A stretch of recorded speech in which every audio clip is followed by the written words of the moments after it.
Hello students, this is a next chapter under financial management. I have completed working capital management wherein I have explained you the three methods of computing working capital.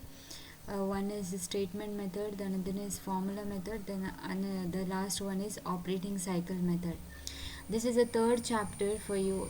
Second chapter I have finished. This is the third one, cost of capital. Okay,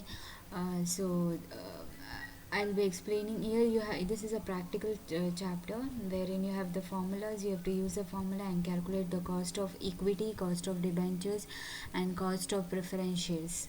Okay, now let us see the what is the definition of cost of capital and what does cost of capital means. Okay, and what are the different cost we have to calculate in this chapter. Okay, so let us go through the introduction part. Meaning, the cost of capital is the annual payment payable by a company on the long term securities issued. It may be the dividend payable on the ownership funds like equity shares or preference shares. It may also be the annual interest payable on the debt securities like debentures and bonds. Time handle defines it as an average cost of a company's various types of capital: ordinary shares, preference shares, debentures, bonds, loans, retained profit, and so on. So all these are called as a cost of capital. Cost of capital is defined in another sense. J. Hampton defined it: the rate of return the firm requires from an investment in order to increase the value of the firm in the marketplace. As per the definition, it is a rate of return needed to maintain the market price of the equity shares. Cost of capital is nothing but the annual payment payable by the company on the long term securities. Like if you borrow a debt, you might have seen it is 8% debt, 10% debt, 5% debt. This 5%, 8%, 10% is considered as a cost of capital. Okay, so whatever the return you pay for the long term loans taken or securities taken, we call it as a cost of capital. It may be equity shares, preference shares, debentures, bonds, etc. For them we have to pay a certain fixed rate of return. That fixed rate of return is called as cost of capital. Okay, cost of capital is defined in another sense: a rate of return the firm requires from an investment in order to increase the value of the firm in the market price. In order to increase the value of the firm in the market price, certain rate has to be fixed, and that rate is called as cost of capital. As per this definition, it is a rate of return needed to maintain the market price of equity shares. In other words, it is a return the market expecting on an investment. See, whenever you invest in the market, you expect a certain rate of return. That certain rate of return, what you expect from the company, is called as cost of capital. Okay, cost of, in other words, it is a return the market is expecting on an investment. This the cost of capital is nothing but the cost of equity shares, the return payable for the long term securities. Now let us see what are the significance of cost of capital. Cost of capital has several significance, like why it is being, because we have to expect in advance what would be the return they will be expecting from an investment. Okay, so long term security creates a long lasting impact on country company's cash flow of the company.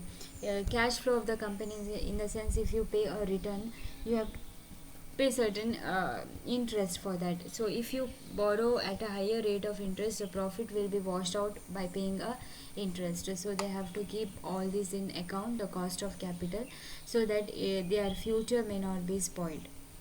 Okay, sometimes the company go for the zero debt capital structure, or the this optimum capital mix. The higher debt component increase the debt equity ratio, it has an adverse effect on cash.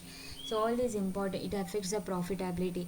As I've told you, if you pay more returns on the borrowings, then the profit will be distributed as the returns, so they will be getting less profit. Even if the debts are more, they have to pay the debt. All this will be adversely affecting the profitability of the firm.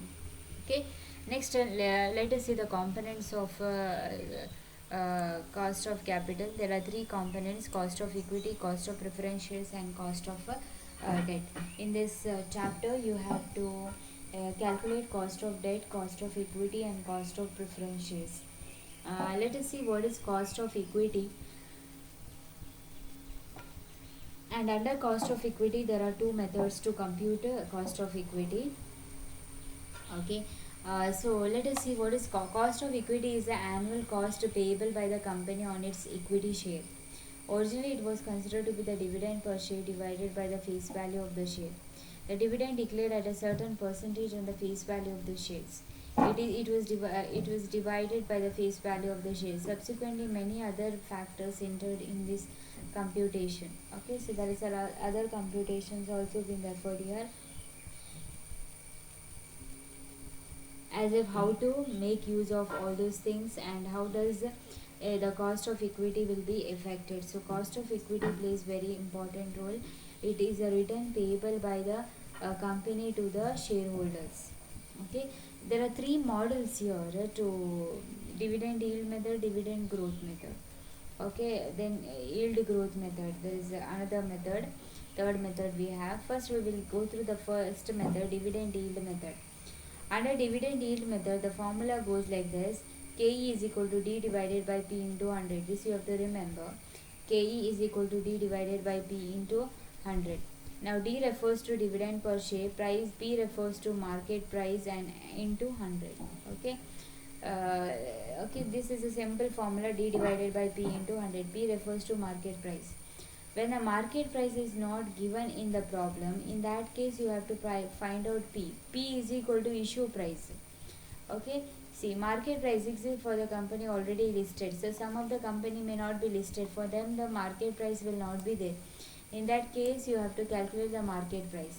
So P refers to net proceed, total proceed minus issue expenses divided by number of shares issued. Okay, this formula you will use.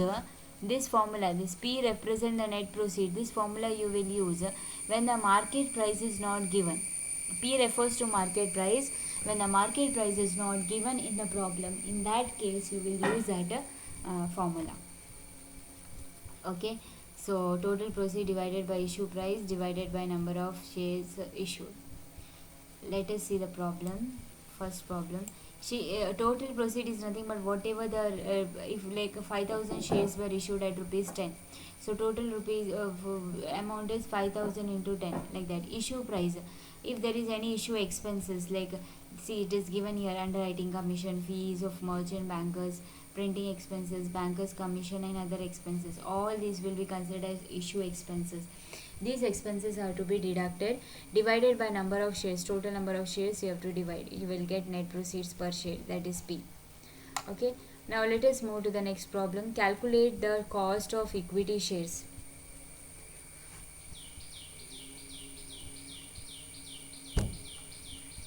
Show Off Limited issued 1 lakh ordinary shares of rupees 10 at a discount of 10%. So they will be issuing at a discount of 10%. Share issue expenses was rupees 50,000. It is expected to pay 17% for the current year. Now in this problem, the thing is, they have given you, they have not given the market price. Okay, D refers to dividend. Dividend they have given, it is 17%. 17% on the face value of the share. Okay, so face value is rupees 10. So 10 into 17% you will get 1.7 is a dividend. P refers to issue price. Issue price is nothing but total proceed minus issue expenses divided by number of shares. So let us see the problem. There only I will explain you. See, share price. Share price is how much? 10 rupees is a face value less issue expenses 10%. So 10 minus 10% of 10 means 1 rupees. 10 minus 1 is 9 rupees. Total proceeds, how much? How many shares were issued? 1 lakh into 9. So 9 lakh shares. Issue expenses in the problem given 50,000. Net sale proceed is total proceeds. The total is 9 lakh rupees minus 50,000 is the issue expenses divided by number of shares issued. Now,